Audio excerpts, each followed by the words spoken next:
ஏசாயா தீர்க்கதரிசியின் புஸ்தகம் 41வது அதிகாரம் அதனுடைய 10வது வசனம் வாசிக்கலாம். பயப்படாதே, நான் உன்னுடனே இருக்கிறேன். நான் தேவன். போதும். பயப்படாதே, நான் உன்னுடனே இருக்கிறேன். அல்லேலூயா. இந்த மாதத்துக்கான ஆண்டவர் கொடுத்த வாக்குத்தத்தம், பயப்படாதே, நான் உன்னுடனே கூட இருக்கிறேன்.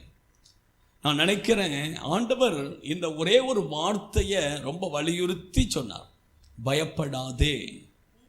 ஒருவேளை இந்த மாதத்தில் நம்முடைய வாழ்க்கையில் பயப்படுகிறது போல நிறைய சூழ்நிலைகள் கடந்து வரலாம். அதனால தான் ஆண்டவர் இந்த மாதத்தில் அவர் சொல்லுகிறார், நீ பயப்படாதே, நான் உன்னுடனே கூட இருக்கிறேன். தேவனுடைய பிள்ளைகளாக்கிய நீங்களும் நானும் எதை குறித்தும் பயப்பட தேவையில்லை. ஏன் அப்படின்னா கர்த்தர் நம்ம கூட இருக்கிறார். கர்த்தர் கூட இருக்கும் பொழுது நமக்கு எதை குறித்தும் பயப்பட தேவையில்லை. ஹல்லேலூயா, ஹல்லேலூயா. இன்றைக்கு அநேகருக்குள்ள பயம். இன்னைக்கு நீங்கள் உலகத்தில் பார்த்தீங்க அப்படின்னாக்கி நான் சொல்லுகிறேன், பயம் இல்லாத ஆளை பார்க்கவே முடியாது. யாராவது சொல்ல முடியுமா எனக்கு பயமே கிடையாது, எதை குறித்தும் பயம் கிடையாது அப்படின்னு சொல்ல முடியுமா? சொல்ல முடியாது. எல்லா மனுஷருக்குள்ளேயும் ஏதோ ஒரு காரியத்தை குறித்த ஒரு பயம் அவருடைய இருதயத்தில் காணப்படுகிறது. ஆனால் ஆண்டவர் சொல்லுகிறார், தேவனுடைய பிள்ளைகளாக்கிய உங்களையும் என்னையும் பார்த்து, நீ பயப்படாதே, நான் உன்னுடனே கூட என்ன செய்கிறேன், இருக்கிறேன் என்று சொல்லி ஆண்டவர் வாக்கு பண்ணுகிறார். கர்த்தருடைய பரிசுத்த நாம மகிமைப்படுவதாக. வேதத்தில் பரிசுத்தவான்கள் இப்படியாக சொல்லுகிறார்கள், வேதத்தில் 365 முறை பயப்படாதே பயப்படாதே என்று சொல்லி ஆண்டவர் சொல்லுகிறார். ஏன்னா வருஷத்துக்கு 365 நாட்கள் உண்டு. ஆண்டவர் அந்த 365 நாட்களும் நம்மை பார்த்து சொல்லுகிறார், நீ பயப்படாதே, நான் உன்னுடனே கூட இருக்கிறேன். ஆபிரகாமை பார்த்து சொன்னா, நீ பயப்படாதே, நான் உனக்கு கேடகமாக இருக்கிறேன் அப்படின்னு சொல்லி ஆண்டவர் சொன்னார். கர்த்தருடைய பரிசுத்த நாம மகிமைப்படுவதாக. நீங்க நல்லா கவனித்துக் கொள்ளுங்க. இன்றைக்கு மனுஷனுக்குள்ள பலவித காரியத்தை குறித்த பயம். நீங்க பார்த்தீங்க அப்படின்னாக்கி சிலருக்குள்ள பயம், ஒரு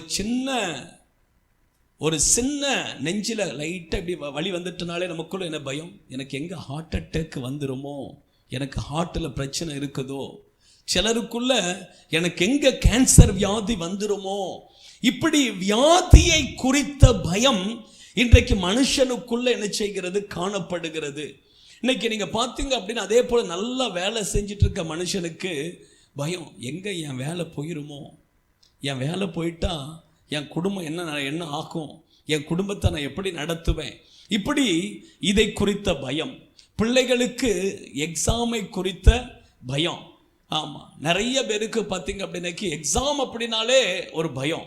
ஆமாம், சிலருக்கு பயத்தில் காய்ச்சலே வந்துடுது, சிலருக்கு பயத்தில் அப்படியே படுத்துருதாங்க, என்னென்னலாமோ செய்யுது.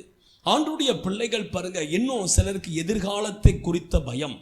இன்னும் சிலருக்கு பார்த்தீங்க அப்படின்னாக்கி நைட்டு படுக்கும்போது லைட்டை அணைக்கக்கூடாது, லைட்டை அணைச்சா பயம், லைட்டை அணைச்சின்னா ஆன் பண்ணி வச்சாதான் சிலருக்கு தூக்கம் வரும்.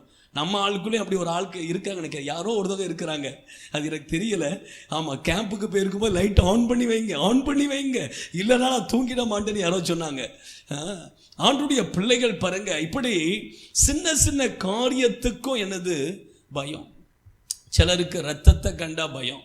ஆமாம், ரத்தத்தை பார்த்தாலே அவ்வளோதான், அதுக்கப்புறம் இப்படி சின்ன சின்ன காரியங்களை குறித்த பயம் மனுஷனுக்குள்ள என்ன செய்கிறது, இப்படி சொல்லிக்கிட்டே இருக்கலாம். இப்படி நிறைய காரியங்கள் என்ன செய்கிறது, காணப்படுகிறது. ஆமாம், சிலர் பார்த்தீங்க அப்படின்னு ஒரு 100 ரூபா பாக்கெட்டில் இருந்தேனாக்கி ஒரு 10,000 ரூபா கொண்டுட்டு போகிறீங்க அப்படின்னாக்கி அதை எவனா பிக் பாக்கெட் அடிச்சிருவானோ அப்படிங்கிற பயம். இப்படி சின்ன சின்ன காரியத்தில் கூட நமக்குள்ள என்ன காணப்படுகிறது அப்படின்னா பயம். ஆனா ஆண்டவர் என்ன விரும்புகிறார் அப்படின்னாக்கி, தேவனுடைய பிள்ளைகளாக்கிய நீங்களும் நானும் எதை குறித்தும் பயப்படக்கூடாது. அதுதான் தேவன் எதிர்பார்க்கிறார். இந்த பயத்தை கொண்டு வருகிறது யார் அப்படின்னாக்கி, இந்த பயத்தின் ஆவி. இது ஒரு பொல்லாத ஆவியினுடைய செயல்.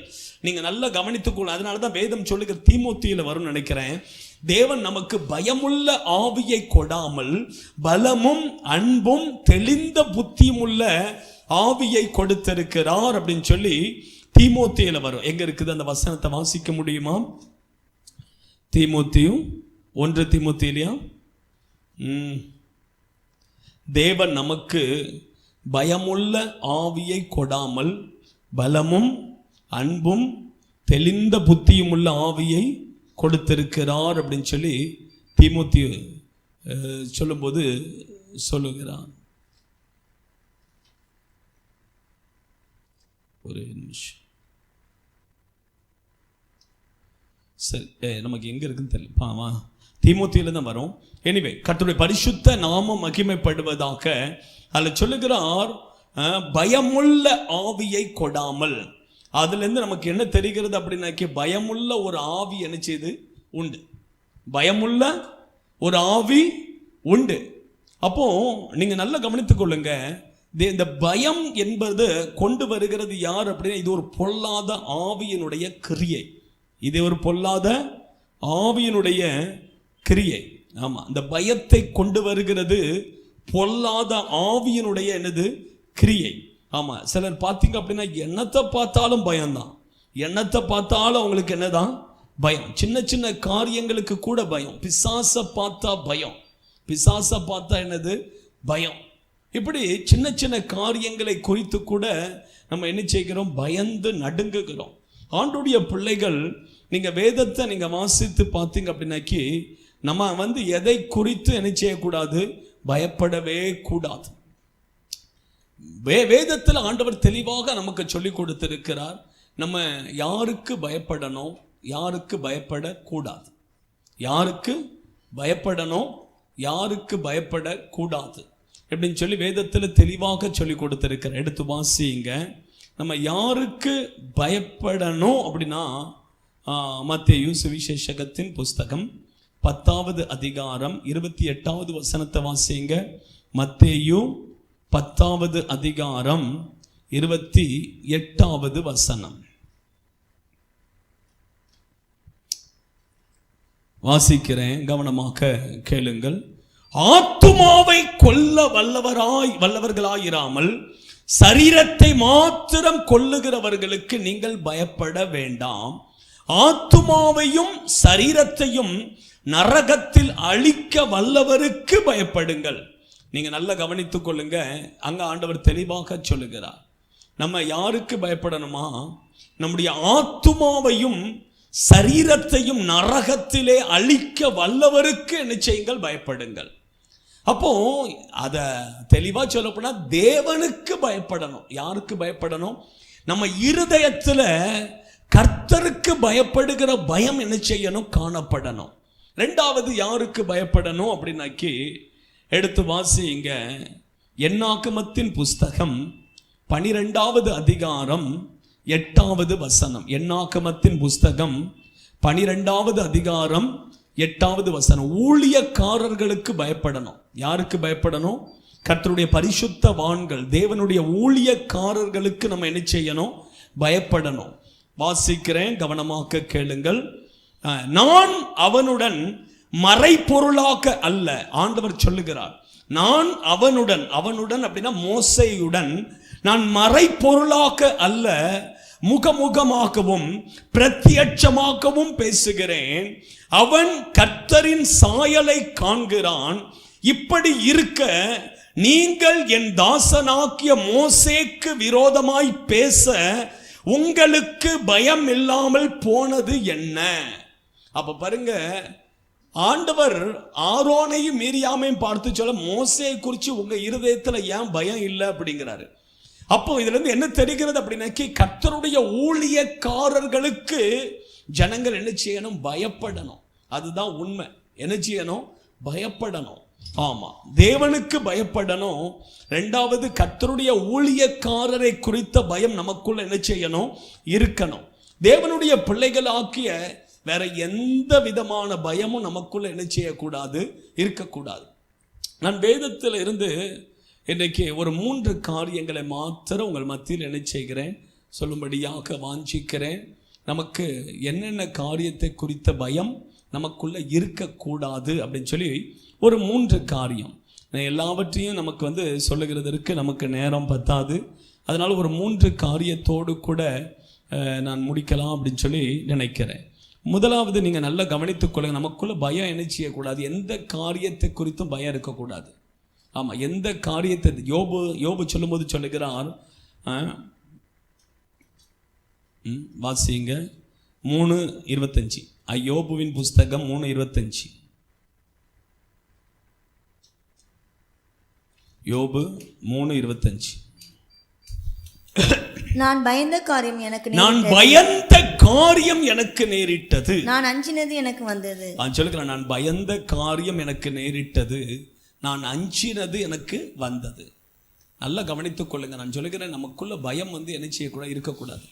யோபுடைய வாழ்க்கையில் உள்ள காரியம் என்ன அப்படின்னாக்கி, அவருடைய வாழ்க்கையில் நடந்த சம்பவங்கள் எல்லாம் நமக்கு தெரியும். ஒரே நாளில் அவருடைய 10 பிள்ளைகள் என்ன செய்தாங்க? மரித்து போனாங்க. ஆடுகள், மாடுகள், ஒட்டகங்கள் எல்லாம் இழந்து போனான். இதெல்லாம் அவனுடைய சரீரத்தில் வியாதி. இதெல்லாம் எப்படி வந்தது அப்படின்னாக்கி, ஆல்ரெடி அவனுக்குள்ள என்னது? பயம். அவன் நல்லா இருக்கும்போதே அவனுக்குள்ள பயம். எங்கே என் 10 பிள்ளைகளும் ஒரே நாளில் செத்து போயிடுவாங்களோ? எங்கே என் ஆடு மாடுகள் எல்லாம் திருடிட்டு போயிடுவாங்களோ? எங்கே என் சரீரத்தில் வியாதி வந்துருமோ? இப்படி அவன் மைண்டில் என்னது? அந்த பயம் வந்துட்டே இருந்தது. அந்த பயம், அதான் அவன் சொல்லுகிறான், நான் பயந்த காரியம் எனக்கு நேரிட்டது. அப்போ நம்ம இருதயத்தில் நீங்க எனக்கு வியாதி வந்துருமோ கண்டிப்பா வரதான் செய்யும். கண்டிப்பா நான் செத்து போயிருவேன், கண்டிப்பா சாவதான் செய்வீங்க. புரியுதா உங்களுக்கு? அப்போ நமக்குள்ள இப்படிப்பட்ட எண்ணங்கள் நமக்குள்ள என்ன செய்யக்கூடாது? இருக்கவே கூடாது. அதான் எந்த காரியத்தை குறித்தும் பயப்படவே கூடாது. கர்த்தர் என் கூட இருக்கிறார். கர்த்தர் அனுமதிக்காம என் வாழ்க்கையில் எதுவுமே நடக்காது. ஆமா, கர்த்தருக்கு சித்தம் இல்லாம என் வாழ்க்கையில் எதுவுமே நடக்காது. ஆண்டவர் என் கூட இருக்கிறார். எனக்கு வியாதி வராது, எனக்கு கேன்சர் வராது, எனக்கு சுகர் வராது, எனக்கு எந்த பிரச்சனையும் வராது அப்படின்னு சொல்லி நீங்க விசுவாச அறிக்கையிட்டு பாருங்க. நான் சொல்றேன், வியாதியே வராது. வியாதியே என்ன செய்யாது? வராது. சுகர் வந்துருமோ அப்படி பயந்தா கண்டிப்பா வரதான் செய்யும். ஆமா, சுகர் வராதுன்னு நினைச்சீங்க அப்படின்னா வரவே செய்யாது. ஹல்லேலூயா. அதனால பயப்படவே கூடாது. எதை குறித்து நம்ம என்ன செய்யக்கூடாது? பயப்பட. ஏன்னா வேதம் சொல்லி நீங்க நல்லா கவனித்து, பயப்படுகிறவர்கள் பரலோகத்துக்கே போக முடியாது. பயப்படுகிறவங்க எங்க போவாங்க? நரகத்துக்கு. ஆண்டவர் நரகத்துக்குரிய லிஸ்ட் ஆண்டவர் சொல்லும் போது முதல்ல சொல்றார், பயப்படுகிறவர்கள் எங்க? நரகத்துக்கு. எடுத்து வாசிங்க, வெளிப்படுத்தின விசேஷம் 21வது அதிகாரம் 8வது வசனம்.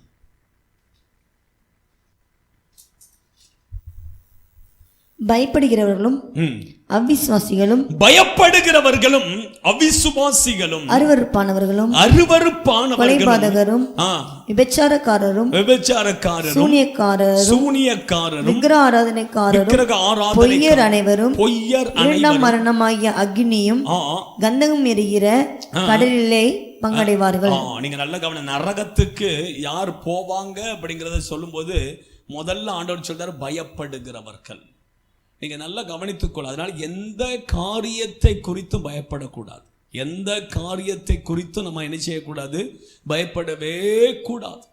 நான் வேதத்திலிருந்து 3 காரியங்கள் சொல்லுகிறேன். முதலாவது எடுத்து வாசிங்க, எபிரேயருக்கு எழுதின நிருபம் 2வது அதிகாரம் 15வது வசனம்.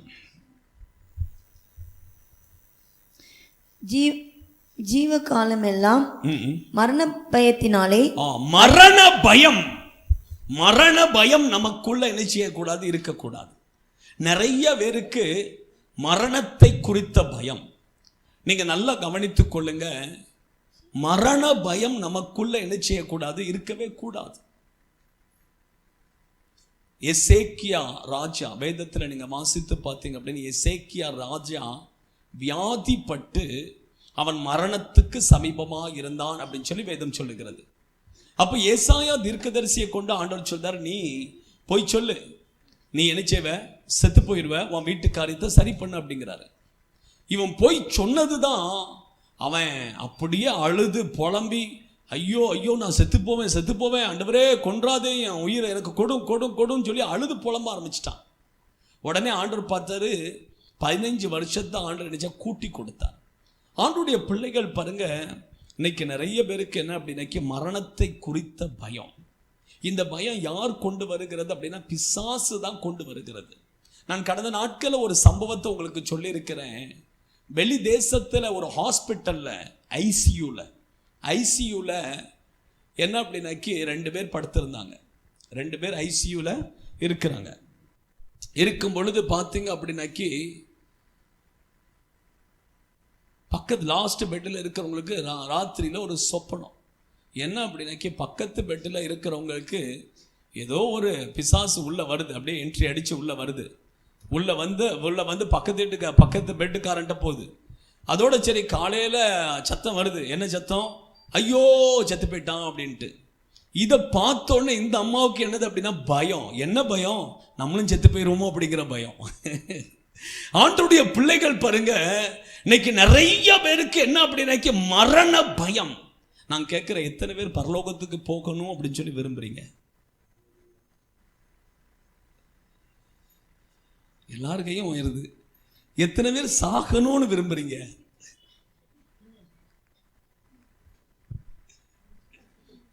நான் சொல்ல, சாகாம எப்படி பரலோகத்துக்கு போக முடியும்? பரலோகத்துக்கு போகணும் அப்படிங்கிற விருப்பம் இருக்குது, ஆனா சாகக்கூடாது. செத்தாதானே பரலோகத்துக்கு போக முடியும். யோசிச்சு பாருங்க, உண்மைதானே இல்லையா? செத்தாதான் நம்ம பரலோகத்துக்கு போக முடியும். நிறைய பேர் என்ன நினைக்கிறாங்க அப்படின்னாக்கி மரணம் என்பது அப்படின்னாக்கி அதோட முடிஞ்சுது அப்படின்னு நினைக்கிறாங்க. ஆனா உண்மை அது கிடையாது. மரணம் அப்படின்னா என்ன அப்படின்னாக்கி நம்ம எங்க கண்ணை மூடுறோம், கண்ணை அங்க போய் என்ன செய்யறோம், திறக்கிறோம். இதுதான் மரணம். நான் சொல்லுகிறேன், இப்போ நீங்க வந்து ஊருக்கு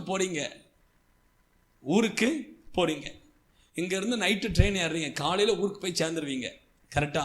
அப்போ நைட்டு நீங்க வந்து என்ன செய்ய, ட்ரெயின்ல ஏறி அப்படியே படுத்து கண்ணை மூடுறீங்க. காலையில எங்க போய் கண்ணை திறக்கிறீங்க? ஊர்ல போய் கண்ணை திறக்கிறீங்க, கரெக்டு தானா?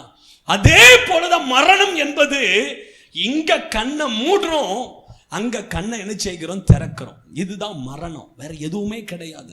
அதான் ஒரு ஊழியக்காரர் சொன்னாரு, நான் செத்து போன பிற்பாடு நிறைய பேர் வந்து சொல்லுவாங்க, ஐயோ இவர் செத்து போயிட்டாரு.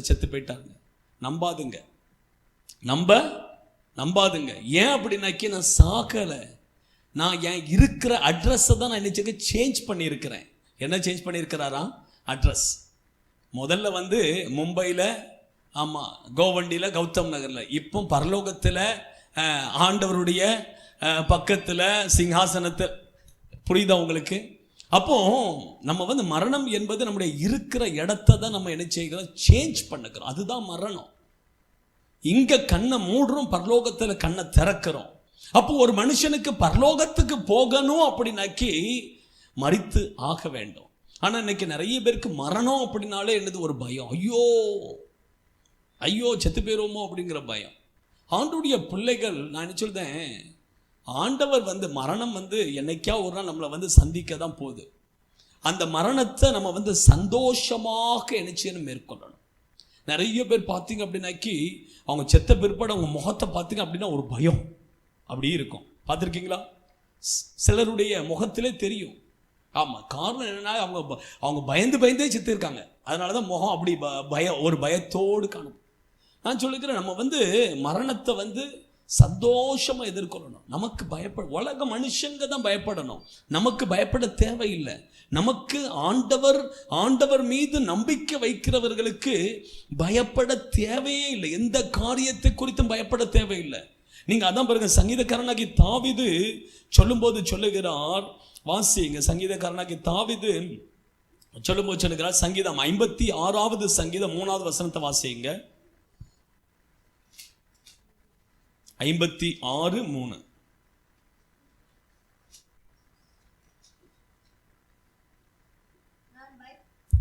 நான் பயப்படுகிற நாளில் உம்மை நம்புவேன். என்ன சொல்லுகிறார்? நான் பயப்படுகிற நாளில் உம்மை நம்புவேன். நமக்குள்ள பயம் வருது அப்படின்னாலே ஆண்டவர் மேல நம்பிக்கை இல்லை அப்படிங்கிறது அர்த்தம். ஆண்டவர் மேல நம்பிக்கை நமக்குள்ள வரும் பொழுது நமக்குள்ள பயமே இருக்காது. ஆண்டவரை நம்புகிறவர்கள் பாருங்க, பயப்பட மாட்டாங்க, எதை குறித்தும் பயப்பட மாட்டாங்க. ஆமா, எதை குறித்தும் பயப்பட மாட்டாங்க. ஆமா, நீங்க உங்களுக்குள்ள ஆண்டவர் மேல உள்ள நம்பிக்கை பெருக பெருக பெருக பெருக பார்த்தீங்க அப்படின்னா உங்களுக்குள்ள இருக்கிற பயங்கள் எல்லாம் போயிட்டே இருக்கும். பயம் எல்லாம் என்ன செஞ்சிடும்? போயிடும். ஆமா, எல்லா விதமான பயமும் உங்களுக்குள்ள இருந்து வெளியேறும். ஆமா, அதனால ஆண்டவர் மேல உள்ள நம்பிக்கை குறையும் பொழுது ஆட்டோமேட்டிக்கா நமக்குள்ள என்ன வந்துடும்? பயம் வந்துடும். அதான் இன்னும் வாசி பார்த்தீங்கன்னா தாவீது சொல்லுங்க, சங்கீதம் 34:4 வாசிங்க. 34:4.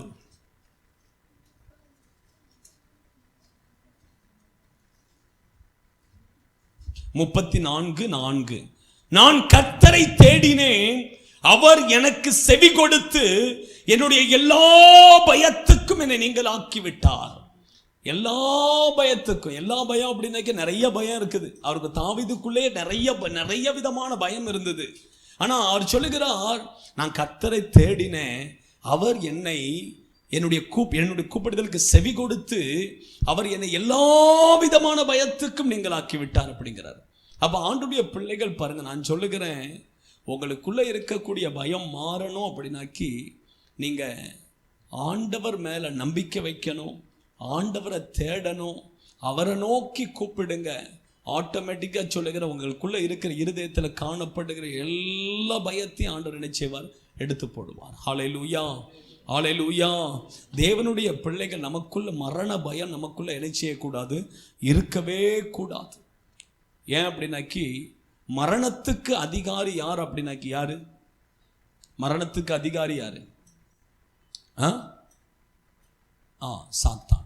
அந்த வசனத்திலே சொல்ல, மரணத்துக்கு அதிகாரியாக்கிய சாத்தானை ஆனா இயேசு தம்முடைய மரணத்தினாலே அவனை என்ன செய்தார்? அழிச்சிட்டார். வாசிங்க அந்த வசனத்தை திரும்ப.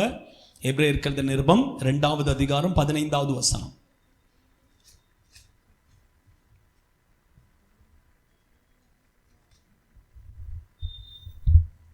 எபிரேயர் நிருபம் 2வது அதிகாரம் 15வது வசனம். ஜீவகாலம் எல்லாம் மரண பயத்திலிருந்து வாசிங்க. 14. ஆதலால் பிள்ளைகள் மாம்சத்தையும் இரத்தத்தையும் உடையவர்களாயிருக்க அவரும் அவர்களைப் போல மாம்சத்தையும் இரத்தத்தையும் உடையவரானார். மாம்சத்தையும் இரத்தத்தையும் உடையவரானார். மரணத்துக்கு அதிகாரியாக்கிய பிசாசானவனை தமது மரணத்தினாலே அழிக்கும்படிக்கு ஜீவகாலம் எல்லாம் மரண பயத்தினாலே அடிமைத்தன. ஆண்டவர் மரணத்துக்கு அதிகாரியான பிசாச தம்முடைய மரணத்தினால் அவர் என்ன செய்தாராம்? அழிச்சிட்டார்.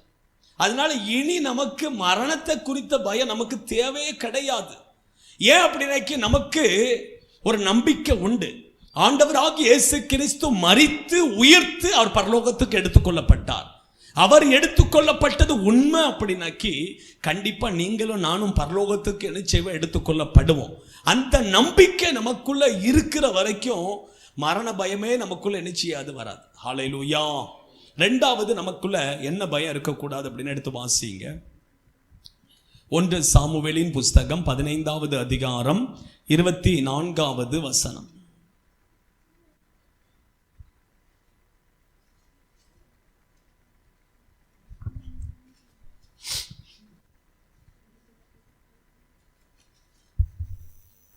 அப்பொழுது சவுல் சாமுவேலை நோக்கி நான் கர்த்தருடைய கட்டளையையும் உம்முடைய வார்த்தைகளையும் மீறினதினாலே பாவம் செய்தேன். நான் ஜனங்களுக்கு பயந்து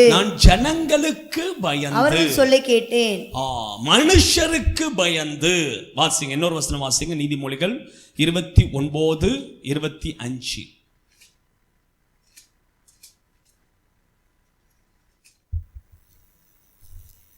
மனுஷருக்கு பயப்படும் பயம் கண்ணியை வருவிக்கும். கர்த்தரை நம்புகிறவனோ உயர்ந்த அடைக்கலத்திலே வைக்கப்படுவான். மனுஷருக்கு பயப்படக்கூடாது. 2வது நான் சொல்லுகிறேன், முதல்ல மரணத்தை குறித்து பயப்படக்கூடாது. 2வது எந்த மனுஷருக்கும் என்ன செய்யக்கூடாது? பயப்படக்கூடாது. ஆண்டவருடைய பிள்ளைகள் பாருங்க, நீங்க நல்லா கவனித்துக் கொள்ளுங்க. மனுஷருக்கு என்ன செய்யக்கூடாது? பயப்படக்கூடாது. சிலருக்கு பார்த்தீங்க அப்படின்னாக்கி சில கொஞ்சம் துஷ்ட மனுஷர்களை பார்த்த உடனே என்ன செய்வாங்க? பயப்படுவோம். ஐயோ இந்த மனுஷன் ரொம்ப பொல்லாதவன், அவனை கண்டாலே ஒரு பயம். கருதுனா சில ஆட்களுக்கு பார்த்தீங்க அப்படின்னா இந்த மந்திரவாதிகளை கண்ட பயம். ஐயோ இவன் ஏதாவது பண்ணிடுவான் அப்படின்னு சொல்லி பயம். இன்னும் சிலருக்கு பார்த்தீங்க அப்படின்னாக்கி கடன் வாங்குவாங்க, வாங்கிட்டு அதை கொடுக்க முடியலை அப்படின்னா கடன்காரனை பார்த்தா பயங்கர பயம், அவனை பார்த்தாலே ஒளிச்சு ஓடுவாங்க. இப்படி ஆண்டுடைய பிள்ளைகள் பாருங்க, மனுஷரை குறித்த பயம். எந்த மனுஷரை குறித்து நம்ம என்ன செய்யக்கூடாது? பயப்படக்கூடாது. சிலருக்கு போலீஸ் அதிகாரிகளை பார்த்தா ஒரு பயம், போலீஸ்காரங்களை பார்த்தாலே ஒரு பயம். ஆண்டுடைய பிள்ளைகள் பாருங்க, நான் சொல்லுகிற எந்த மனுஷருக்கும் நம்ம என்ன செய்ய தேவையில்லை? பயப்பட தேவையில்லை. அதான் ஆண்டவர் மனுஷருக்கு பயப்படுகிற பயம் என்னத்தை வருவிக்குமா? கண்ணியை வருவிக்கும். நீங்க மனுஷனுக்கு பயப்பட ஆரம்பிச்சிட்டீங்க அப்படின்னாக்கி ஆண்டவருக்கு பிரியமாய் நம்ம நடக்கவே முடியாது. ஆண்டவருக்கு பிரியமாய் நம்ம என்ன செய்ய முடியாது? நடக்க முடியாது. சில ஆட்கள் பார்த்தீங்க அப்படின்னாக்கி சர்ச்சுக்கு வர்றதுக்கு கூட அவங்களுக்கு பயந்து இவங்களுக்கு பயந்து.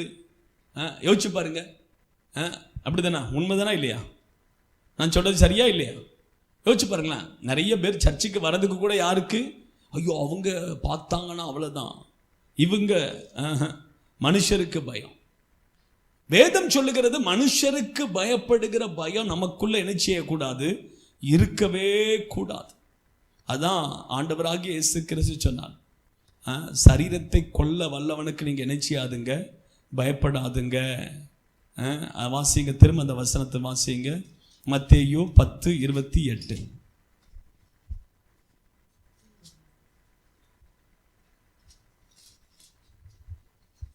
ஆத்துமாவை கொல்ல வல்லவர்களாயிராமல் சரீரத்தை மாத்திரம் கொல்லுகிறவர்களுக்கு நீங்கள் பயப்பட வேண்டாம்.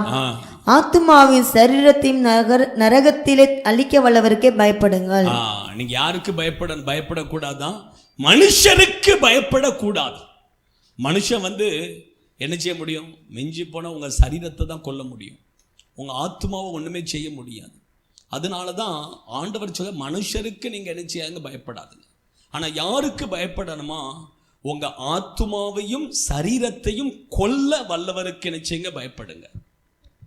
இப்போ மனுஷர்லையும் நீங்கள் பார்த்தீங்க அப்படின்னா ஊழியக்காரர்களுக்கு நான் என்ன செய்யணும்? பயப்படணும். ஊழியக்காரங்களுக்கு என்ன செய்யணும்? பயப்படணும். ஆமாம், ஊழியக்காரங்களை குறித்த பயம் நமக்குள்ள என்ன செய்யணும்? கண்டிப்பாக இருக்கணும். அதுதான் ஆண்டவர் மோசேக்கு விரோதமாக ஆரோனும் மீரியாமும் பேசின பொழுது ஆண்டவர் சொல்றாரு, நீங்கள் எப்படி பயப்படாமல் துணிகரமாக பேசுறீங்க அப்படின்னு சொல்லி கேட்குற. மோசேக்கு எதிராக நீங்கள் பேசும்பொழுது பயப்படாமல் இவ்வளோ துணிகரமாக எப்படி பேசுன அப்படின்னு சொல்லி கேட்குறாரு. ஆண்டவருடைய பிள்ளைகள் பாருங்க, ஊழியக்காரரை குறித்த பயம் நமக்குள்ள என்ன செய்யணும்? இருக்கணும். ஏன் அப்படின்னாக்கி அதுக்கும் காரணம் சொல்லுகிறேன். அவர்கள் நம்முடைய ஆத்துமாக்களுக்கு உத்தரவாதம், சரீரத்துக்கு ஆத்துமாவுக்கு. வாசிங்க, அதான் அங்க சொல்ல ஆத்துமாவை கொல்ல வல்லவருக்கு நிச்சயம் பயப்படுங்க. வாசிங்க, எபிரேயர் எழுதின நிருபம் 13:17. உங்களை நடத்துகிறவர்கள் உங்கள் ஆத்துமாக்களுக்காக உத்தரவாதம் பண்ணுகிறவர்களாக விழித்திருக்கிறவர்களாக அவர்கள் துக்கத்தோட அல்ல சந்தோஷத்தோட அதை செய்யும்படி அவர்கள் கீழ்ப்படிந்து அடங்குங்கள். அவர்கள் துக்கத்தோடு அப்படி செய்தால், நீங்க நல்லா கவனித்துக் கொள்ளுங்க, ஊழியக்காரங்க உங்க ஆத்மாக்கு உத்தரவாதி யாரு? ஊழியக்காரங்க. உங்க ஆத்மாவை பரலோகத்துக்கு போகிறதுக்கு அவங்க தான் என்ன செய்யறது? உத்தரவாதி. அப்போ அந்த ஊழியக்காரர்களுக்கு ஆண்டவர் சொல்ல கீழ்ப்படிந்து அடங்குங்கள். அந்த ஊழியக்காரரை குறித்து நமக்கு என்ன இருக்கு? ஒரு பயம் இருக்கணும். ஒரு பயம் என்ன செய்யணும்? இருக்கணும். ஆமா, இன்னும் நீங்க வாசிப்பீங்க அப்படின்னாக்கி அந்த ஊழியக்காரர்களுக்கு ஆண்டவர் கொடுத்திருக்கிற அதிகாரத்தை நீங்க வாசிப்பீங்க அப்படின்னா 1 கொரிந்தியர் 5:1-5 வரைக்கும். 1 கொரிந்தியர் 5:1-5 வரைக்கும் நீங்க வாசிக்கும் பொழுது அங்க கொரிந்து சபையில் நான் சொல்லுகிற அந்த சம்பவத்தை நான் சொல்லுகிறேன். நீங்க எல்லாம் படிக்கணும் அப்படின்னா டைம் காணாது. கொரிந்து சபைக்குள்ள ஒரு மனுஷன் என்ன செய்யறான் அப்படின்னா விபச்சார பாவம் செய்யறான். விபச்சாரம் பாவம் செஞ்சிருந்தான். இப்போ அதை சபையார் யார்கிட்ட சொல்றாங்க, பவுல் கிட்ட சொல்றாங்க, இப்படி ஒரு மனுஷன் சர்ச்சில் விபச்சாரம் பாவம் பண்ணிட்டான். இதை சொன்ன உடனே பவுல் என்ன சொல்லுகிறார் தெரியுமா? அதை நீங்க வாசிங்க அந்த வார்த்தைய 5வது வசனம் நினைக்கிறேன். அப்படிப்பட்டவனுடைய ஆவி கர்த்தராகிய இயேசு கிறிஸ்துவின் நாளிலே ரட்சிக்கப்படும்படி. எப்ப ரட்சிக்கப்படணுமா? ஆண்டவருடைய வருகையின் நாள்ல அது எப்படியாவது அவன் ரட்சிக்கப்படணும். அப்படிங்கிறதுனால அவனுடைய மாம்சத்தை அழிவுக்காக நம்முடைய கர்த்தராகிய இயேசு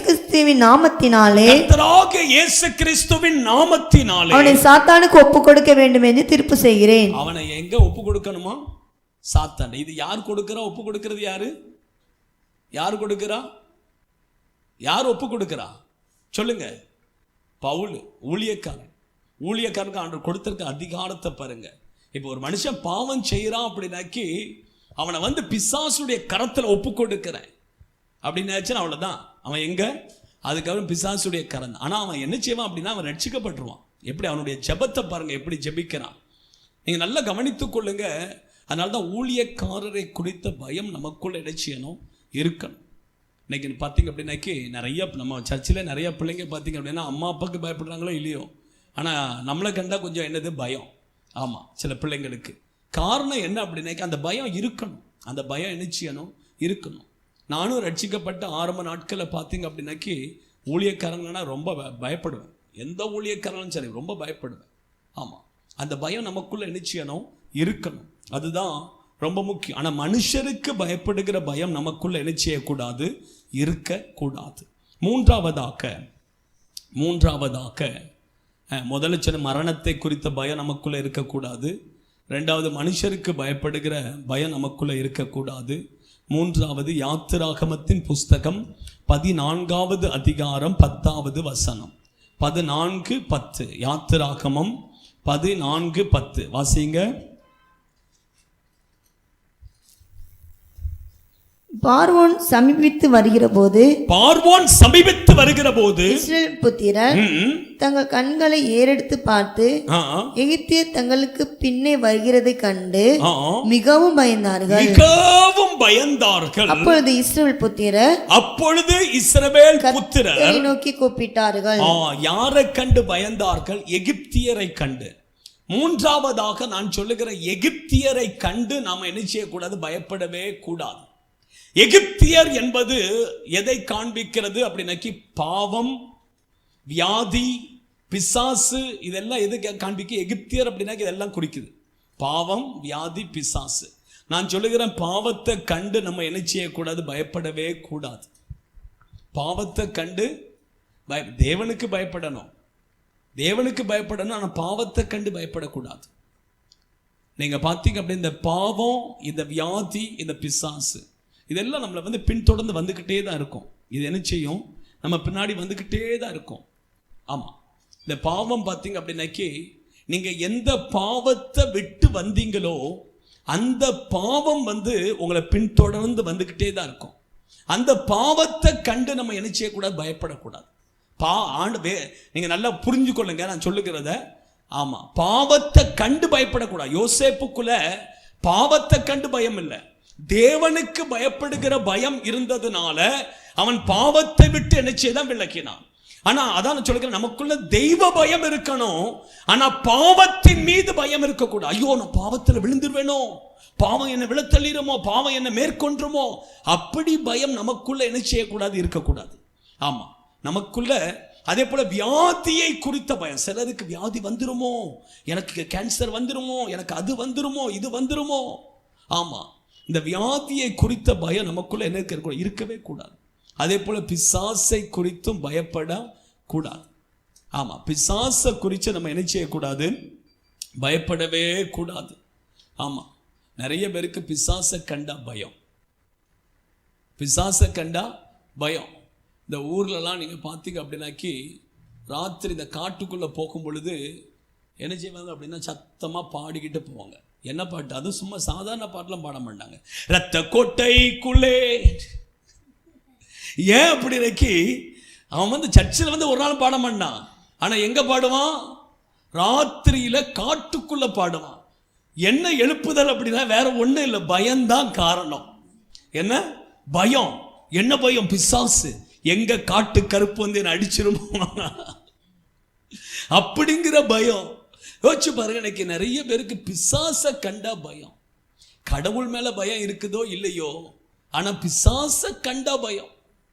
ஆண்டவருடைய பிள்ளைகள் வேதம் சொல்லுகிறது, பிசாசை குறித்து நம்ம என்ன செய்யக்கூடாது? பயப்படவே கூடாது, பயப்படவே கூடாது. ஆமா, பிசாசை நம்மளை வந்து ஒண்ணுமே செய்ய முடியாது. ஆண்டவர் நம்ம கூட இருக்கும் பொழுது பிசாசை நம்மளை என்ன செய்ய முடியாது?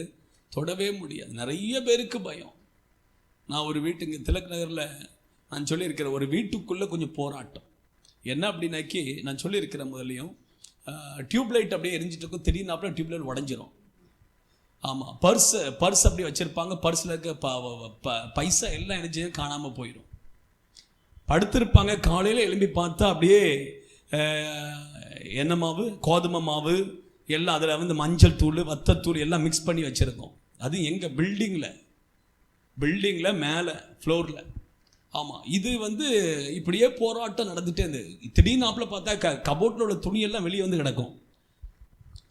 இப்போ அந்த கதவை பூட்டிட்டு அவங்க அக்கா வீடு ஃபஸ்ட்டு இவங்கள இருந்தது, அவங்க சகோதரி வீடு. அப்போ அங்கே போய் இருக்கிறாங்க, பயந்து போய். அவங்களுக்கு வந்து அவங்க கேத்தலிக்குன்னு நினைக்கிறேன். ஆனால் அவங்க ஒரு சிஸ்டருடைய ஒரு நன்னுடைய நம்பர் கிடச்சிது. அதனால் அவங்களுக்கு ஃபோன் பண்ணி கூப்பிட்டாங்க. அவங்க சொன்னாங்க, அவங்க எனக்கு கால் பண்ணாங்க.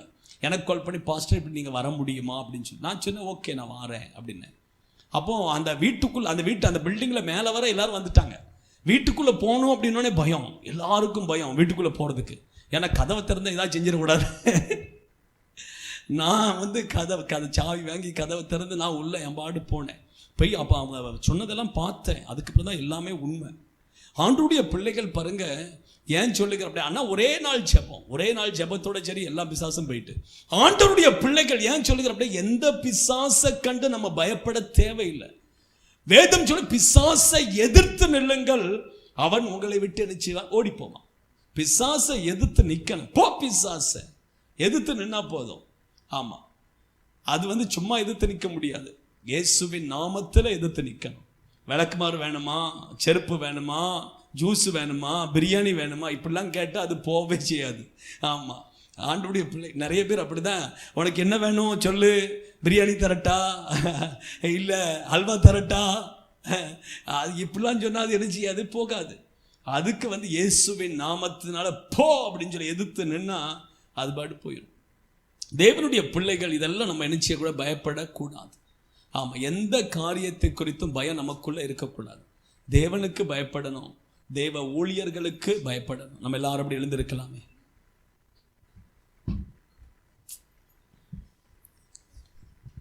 கொஞ்சம் அப்படியே ஜெபிக்கலாம். கொஞ்ச நேரம் அப்படியே கண்களை மூடி ஹல்லேலூயா எழுந்து நின்று கொஞ்சம் ஹல்லேலூயா ஹல்லேலூயா ஹல்லேலூயா ஹல்லேலூயா. யாரும் கண்ணை திறக்காது. கொஞ்ச நேரம் நம்ம ஜெபிக்க போகிறோம். ஆண்டவர் எல்லா வித பயத்தையும் உங்களுக்குள்ளேருந்து எடுத்து போட போகிறார். இந்த பயத்தின் ஆவிகள்லாம் விலக போகிறது. பயத்தின் ஆவிகள்லாம் விலக போகிறது. ஹல்லேலூயா. ஸ்தோத்திரம் ஸ்தோத்திரம் ஸ்தோத்திரம் ஸ்தோத்திரம். நான் சொல்லுகிறேன், இவ்வளோ நேரம் நம்ம ஆண்டுடைய வார்த்தைகள் உங்களுக்குள்ளே என்னென்ன பயம் இருக்கிறது அப்படிங்கிறது உங்களுக்கு தெரியும். ஆண்டவருடைய சமூகத்தில் நீங்கள் அறிக்கை எடுங்க. ஆண்டவரே, எனக்குள்ளே இந்த பயம் இருக்குது, பயம் இருக்குது. சிலருக்கு இருட்டை கண்டா பயம், பிசாசை கண்டா பயம், வியாதியை நினச்சி பயம், மரணத்தை நினச்சி பயம். ஓ ஹல்லேலூயா. எந்த பயமும் நமக்குள்ளே இருக்கக்கூடாது. வேலையை குறித்த பயம், பிள்ளைகளை குறித்த பயம், படிப்பை குறித்த பயம்,